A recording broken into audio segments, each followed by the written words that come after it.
A ideia hoje é falar sobre mentiras e bobagens que contamos para nós mesmos.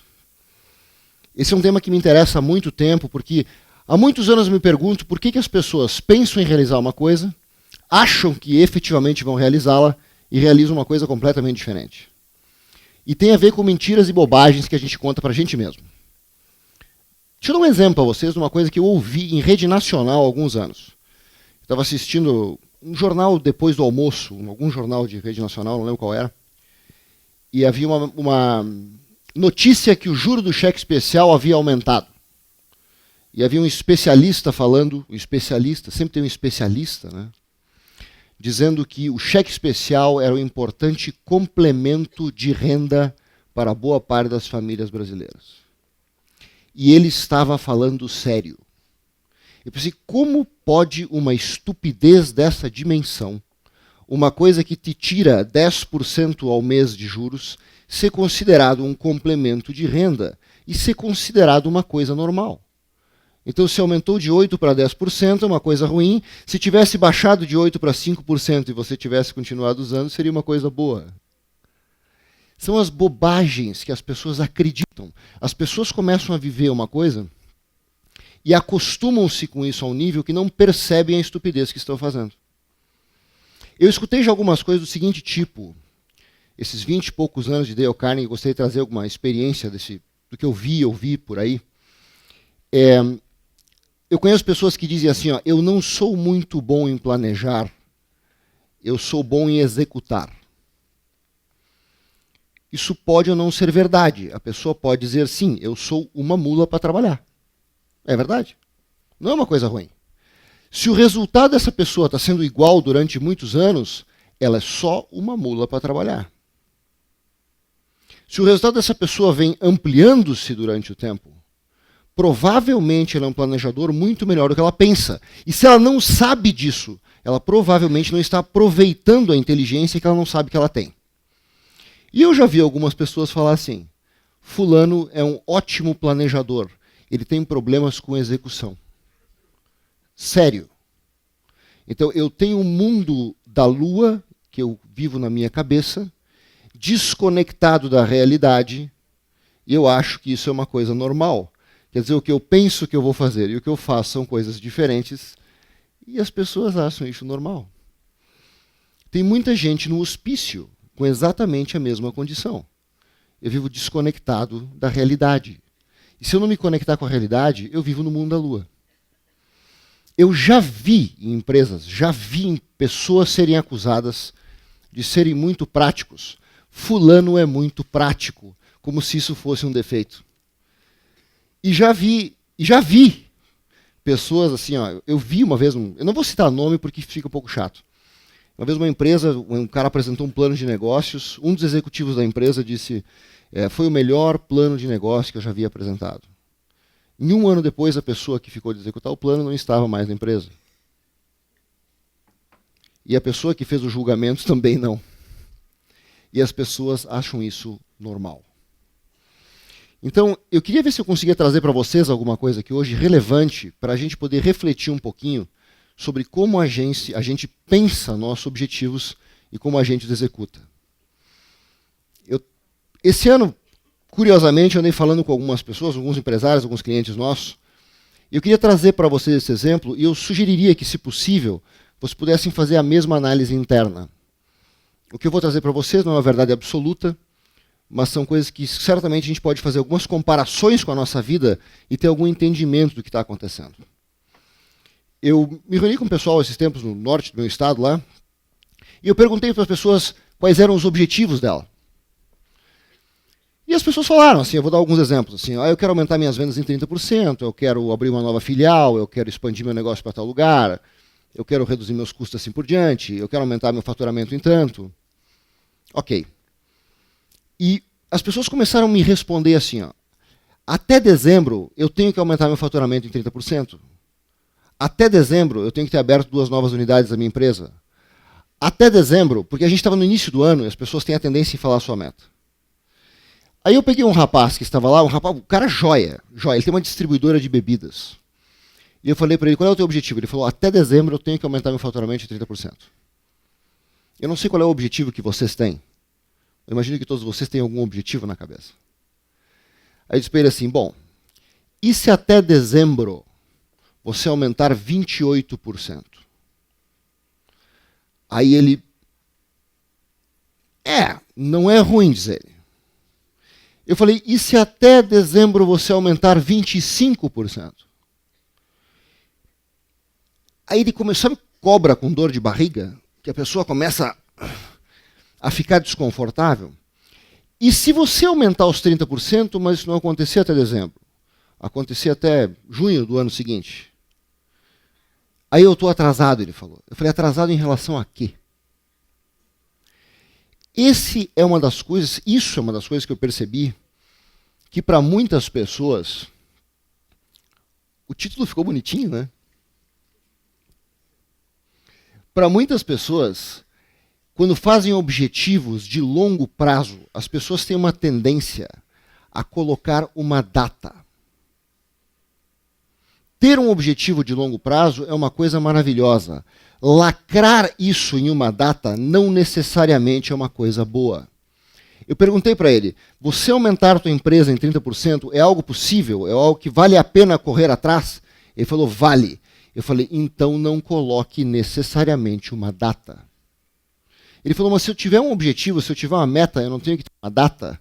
Eu falei, o fato de você colocar uma data para um número que existe na sua cabeça não quer dizer que isso vá acontecer. Eu falei, as datas das coisas que você tem que construir, essas datas são muito mais importantes do que o resultado que você quer ter. Eu sou natural aqui de Erechim, no Rio Grande do Sul. Então eu usei uma analogia bastante própria da minha região. Eu falei, se você quer fazer 50 quilos de linguiça, não adianta você dizer que você quer ter 50 quilos de linguiça. Você tem que pensar em objetivos em relação ao porco, à máquina e ao milho. Todo mundo gosta de linguiça. Você quer aprender a gostar de porcos. Se você não tiver metas em relação aos porcos, ao milho, às vacinas e assim por diante, você não vai ter os 50 quilos de linguiça simplesmente porque você disse que você vai ter os 50 quilos de linguiça. Quando você coloca... Eu vou dar um outro exemplo para você entender do que eu estou falando. Eu falei com outro rapaz, um cara brilhante, um jovem brilhante. Ele falou assim, ó, o meu sonho, eles trabalham com autopeças, é ter 50 lojas antes de morrer. E ele perguntou o que eu achava disso. Eu acho que você ter 50 lojas é um bom objetivo. O fato de você querer ter as 50 lojas antes de morrer é provavelmente uma das coisas mais cretinas que eu ouvi na minha vida. Ele falou, por quê? Eu falei, por duas razões básicas. Uma, você não sabe quando você vai morrer. Segunda, você está no leito de morte. Você tem 47 lojas. Você olha para os teus familiares e diz assim, ó, vivi em vão. E pior é que ele ficou pensando nisso. Eu disse, você tem um objetivo de ter 50 lojas, é ótimo. Você estabeleceu um prazo que você não sabe para isso. Você corre 3 riscos. O primeiro, cada vez que eu faço isso, e eu crio necessariamente um objetivo do qual não depende exatamente de mim, para isso, eu gero um sentimento dentro de mim. Vocês sabem qual é? Eu gero ansiedade. Eu gero uma ansiedade desnecessária dentro de mim.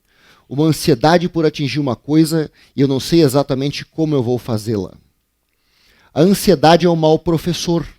A ansiedade te coloca num estado de nervos, você enerva todo mundo à tua volta, e a ansiedade por si só, você vive neste período de ansiedade até chegar próximo ao objetivo.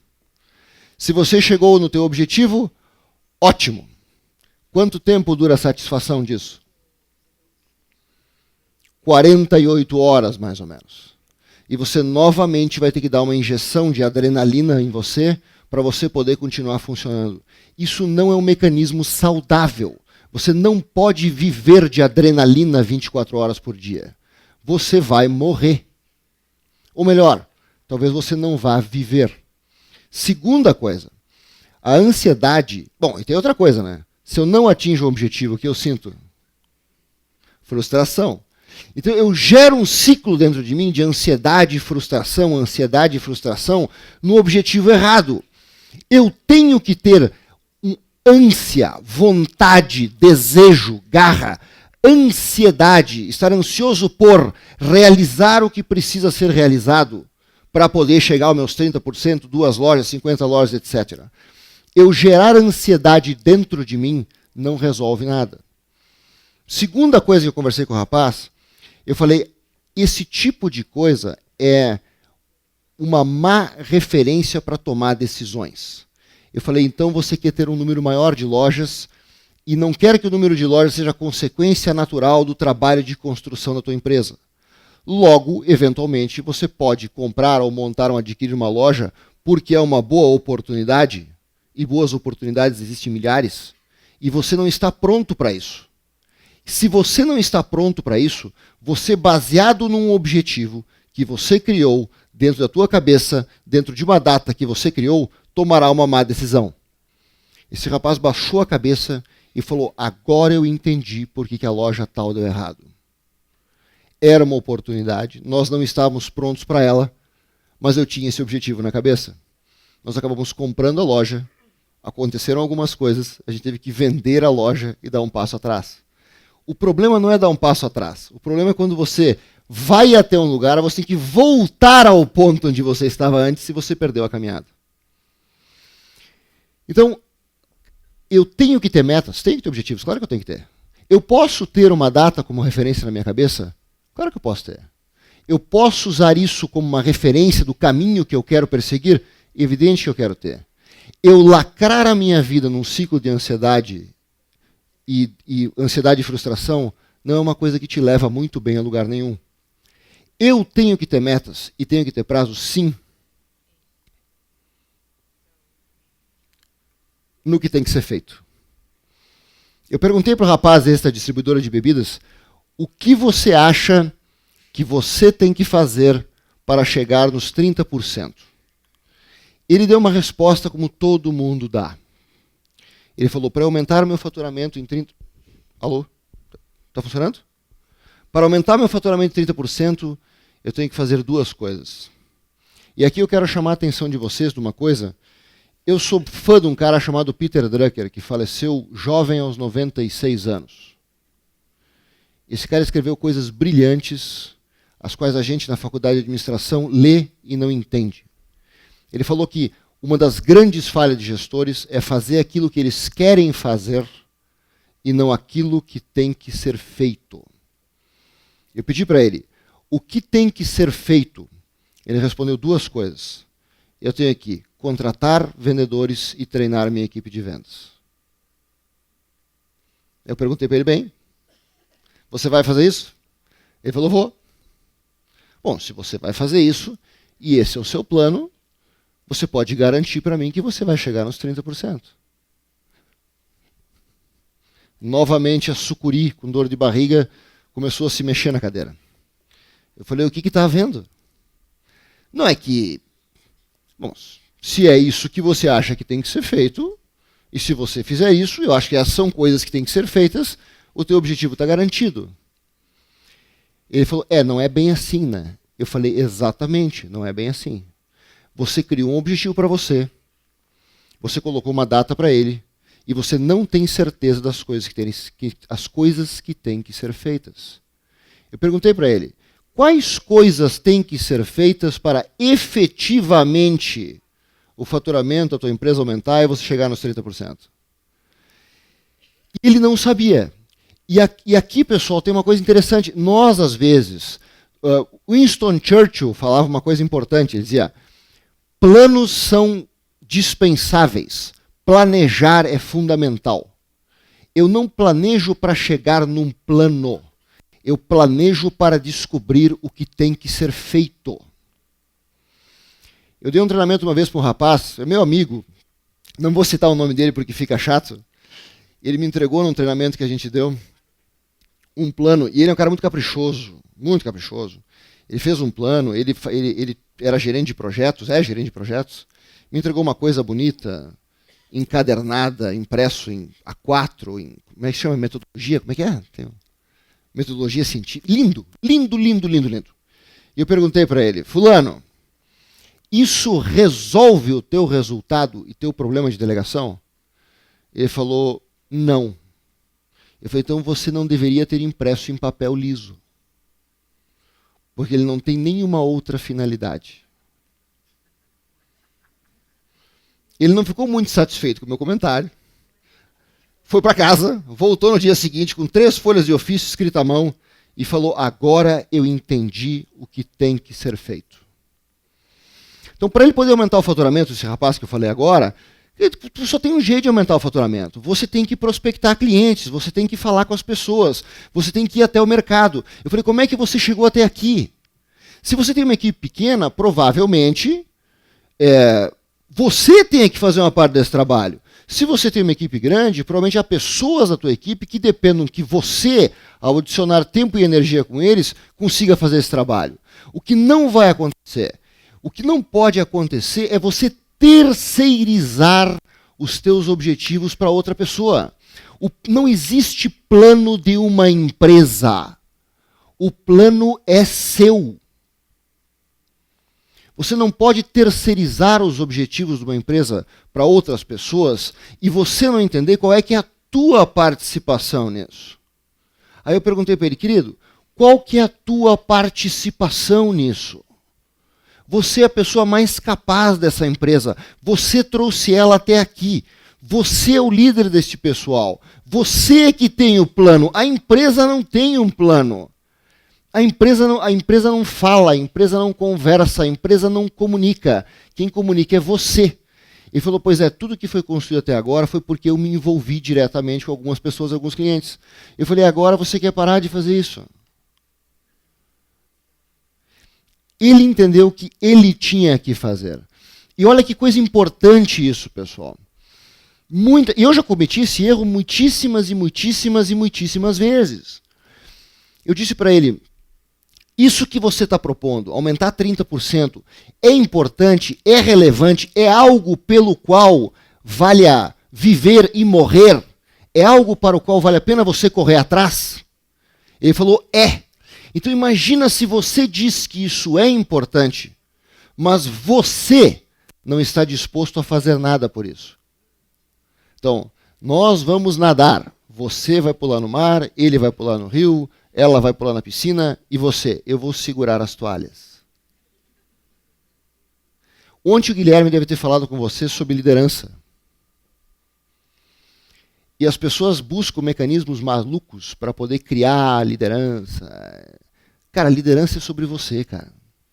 Liderança, ensina os mais velhos, é sobre exemplo. Liderança não é sobre o que você diz, é sobre o que você faz.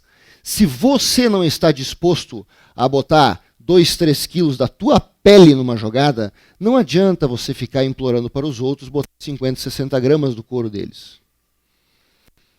Eu disse, cara, o que você tem que fazer? Ele falou, eu tenho que me envolver diretamente com os clientes. Eu tenho que ir atrás. Eu tenho que me envolver com a minha equipe de vendas. Tem que contratar novas pessoas? Claro que tem. Tem que treinar os caras? Óbvio que tem. Mas isso ajuda, mas não resolve.